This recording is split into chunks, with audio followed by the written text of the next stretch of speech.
ਅਕਾਲ ਤਖਤ ਸਾਹਿਬ ਦੇ ਸਕੱਤਰੇਤ ਤੋਂ ਜਿਹੜਾ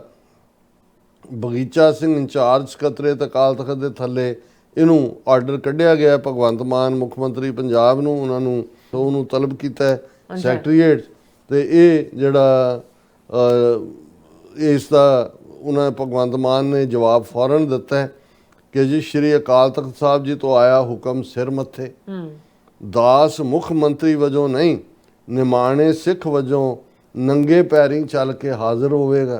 ਉਹ ਕਹਿ ਰਿਹਾ ਜੀ ਪ੍ਰੈਜ਼ੀਡੈਂਟ ਨੇ ਆਉਣਾ ਹੈ ਗੁਰੂ ਨਾਨਕ ਯੂਨੀਵਰਸਿਟੀ, ਮੈਂ ਉੱਥੇ ਨਹੀਂ ਜਾਵਾਂਗਾ, ਮੈਂ ਤਾਂ ਅਕਾਲ ਤਖਤ ਨੰਗੇ ਪੈਰੀ ਚ। ਹੁਣ ਇਹ ਹੈ ਡਰਾਮੇਬਾਜ਼ੀ ਤੇ ਨੁਟੰਕੀ ਦੀ ਸਿਖਰ। ਸੋ ਮੈਂ ਸਮਝਦਾ ਬੇਸ਼ੱਕ ਸਾਡੇ ਕੁਛ ਵੀਰਾਂ ਨੂੰ ਲੱਗਦਾ ਹੁੰਦਾ ਕਿ ਜੀ ਇਹ ਬਾਦਲਾਂ ਦਾ ਇਹਨਾਂ ਦੇ ਜੇ ਕੇਸ ਵੀ ਬਣ ਜਾਣ, ਨਹੀਂ, ਇਹ ਤੁਸੀਂ ਇਸ ਵਕਤ ਮਤ ਦੇਖੋ ਕਿ ਵੀ ਇਹ ਵਿਜ਼ੂਅਲ ਕੀ ਨੇ, ਆਪਟਿਕਸ ਕੀ ਨੇ, ਇਹ ਬਿਯੋਂਡ ਜਿਹੜੀ ਲਾਈਨ ਹੈ ਅਲਟੀਮੇਟਲੀ ਉਹ ਤੁਹਾਡੀ ਕ੍ਰੈਡੀਬਿਲਿਟੀ ਅਕਾਲ ਤਖਤ ਸਾਹਿਬ ਦੀ, ਤੁਹਾਡੇ ਈਵਨ ਸ਼੍ਰੋਮਣੀ ਕਮੇਟੀ ਟੁੱਟੀ ਭੱਜੀ ਜੋ ਵੀ ਹੈ, ਇਹ 100 ਸਾਲ ਦੀ ਇੱਕ ਲੈਗੇਸੀ ਹੈ ਕੁਰਬਾਨੀਆਂ ਦੇ ਨਾਲ ਬਣੀ ਹੋਈ। ਤੇ ਜੇ ਇੱਥੇ ਵੀ ਉਹ ਮਨਜਿੰਦਰ ਸਦਸੇ ਵਾਲੇ ਤੇ ਉਹੀ ਕਲਾਸ ਵਾਲੇ ਉਹਨੇ ਨੇ, ਇਹਨਾਂ ਨੂੰ ਘੱਟੋ ਘੱਟ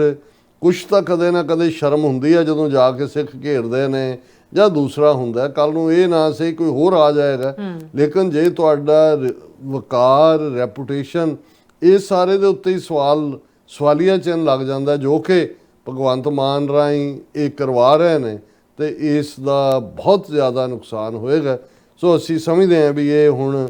ਬੇਸ਼ੱਕ ਇੱਕ ਪਾਸੇ ਸਿਆਸੀ ਰੱਸਾਕਸ਼ੀ ਵੀ ਹੈ, ਇਹ ਤਿਆਰੀਆਂ ਵੀ ਅਗਲੇ ਸਾਲ ਦੀਆਂ ਅਸੈਂਬਲੀ ਚੋਣਾਂ ਨੂੰ ਲੈ ਕੇ ਨੇ। ਸੁਖਬੀਰ ਬਾਦਲ ਐਂਡ ਕੰਪਨੀ ਵੀ ਜਿਹੜੀਆਂ ਉਸ ਕਿਸਮ ਦੀਆਂ ਨੌਟੰਕੀਆਂ ਕਰ ਰਹੇ ਨੇ, ਪਰ ਅਸੀਂ ਇਹ ਸਮਝਦੇ ਹਾਂ ਵੀ ਭਗਵੰਤ ਮਾਨ ਜਿਹੜਾ ਹੈ ਇਹ ਇੰਡੀਅਨ ਏਜੰਸੀ ਰਾਹ ਦੀ ਬਹੁਤ ਡਰਟੀ ਖੇਡ ਖੇਡ ਰਿਹਾ ਹੈ ਔਰ ਇਹਨੂੰ ਐਕਸਪੋਜ਼ ਕਰਨਾ ਬਹੁਤ ਜ਼ਰੂਰੀ ਹੈ।